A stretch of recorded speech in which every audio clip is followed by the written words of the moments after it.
Our story today is called To Build a Fire.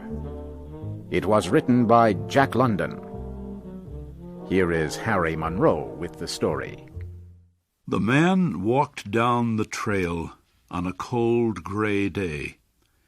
Pure white snow and ice covered the earth for as far as he could see. This was his first winter in Alaska. He was wearing heavy clothes and fur boots, but he still felt cold and uncomfortable. The man was on his way to a camp near Henderson Creek. His friends were already there.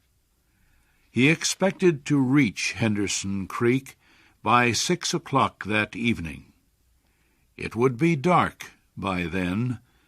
His friends would have a fire and hot food ready for him. A dog walked behind the man. It was a big gray animal, half dog and half wolf. The dog did not like the extreme cold. It knew the weather was too cold to travel. The man continued to walk down the trail. He came to a frozen stream called Indian Creek. He began to walk on the snow-covered ice. It was a trail that would lead him straight to Henderson Creek and his friends. As he walked, he looked carefully at the ice in front of him. Once he stopped suddenly, and then walked around a part of the frozen stream. He saw that an underground spring flowed under the ice at that spot. It made the ice thin. If he stepped there, he might break through the ice into a pool of water. To get his boots wet in such cold weather might kill him. His feet would turn to ice quickly. He could freeze to death. At about 12 o'clock, the man decided to stop to eat his lunch. He took off the glove on his right hand. He opened his jacket and shirt and pulled out his bread and meat. This took less than 20 seconds, yet his fingers began to freeze. He hit his hand against his leg several times until he felt a sharp pain. Then he quickly put his glove on his hand. He made a fire, beginning with small pieces of wood and adding larger ones. He sat on a snow-covered log and ate his lunch. He enjoyed the warm fire for a few minutes. Then he stood up and started walking on the frozen stream again. A half-hour later, it happened. At a place where the snow seemed very solid, the ice broke. The man's feet sank into the water. It was not deep, but his legs got wet to the knees. The man was angry. The accident would delay his arrival at the camp. He would have to build a fire now to dry his clothes and boots. He walked over to some small trees. They were covered with snow. In their branches were pieces of dry grass and wood left by floodwaters earlier in the year. He put several large pieces of wood on the snow under one of the trees. On top of the wood he put some grass and dry branches.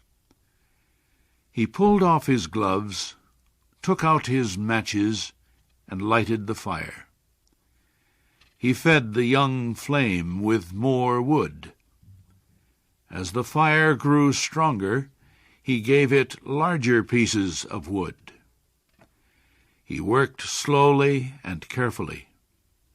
At 60 degrees below zero, a man with wet feet must not fail in his first attempt to build a fire.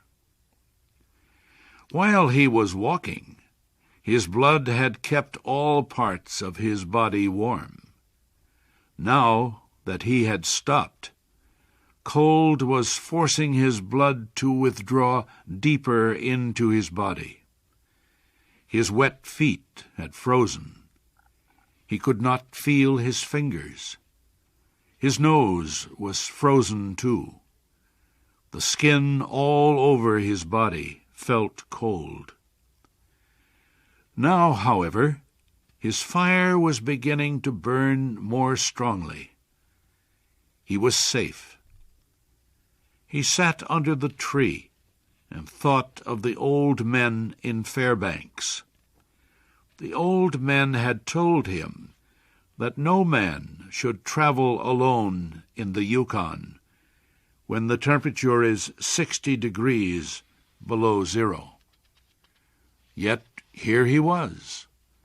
He had had an accident. He was alone. And he had saved himself. He had built a fire. Those old men were weak, he thought. A real man could travel alone. If a man stayed calm, he would be all right. The man's boots were covered with ice. The strings on his boots were as hard as steel. He would have to cut them with his knife. He leaned back against the tree to take out his knife. Suddenly, without warning, a heavy mass of snow dropped down. His movement had shaken the young tree only a tiny bit, but it was enough to cause the branches of the tree to drop their heavy load. The man was shocked. He sat and looked at the place where the fire had been. The old man had been right, he thought. If he had another man with him, he would not be in any danger now. The other man could build the fire. Well, it was up to him to build the fire again. This time he must not fail. The man collected more wood. He reached into his pocket for the matches, but his fingers were frozen. He could not hold them. He began to hit his hands with all his force against his legs. After a while, feeling came back to his fingers. The man reached again into his pocket for the matches. But the tremendous cold quickly drove the life out of his fingers. All the matches fell onto the snow. He tried to pick one up, but failed. The man pulled on his glove and again beat his hand against his leg. Then he took the gloves off both hands and picked up all the matches. He gathered them together. Holding them with both hands, he scratched the matches along his leg. They immediately caught fire. He held the blazing matches to a piece of wood. After a while, he became aware that he could smell his hands burning. Then he began to feel the pain. He opened his hands, and the blazing matches fell onto the snow. The flame went out in a puff of gray smoke. The man looked up. The dog was still watching him. The man got an idea. He would kill the dog and bury his hands inside its warm body. When the feeling came back to his fingers, he could build another fire. He called to the dog.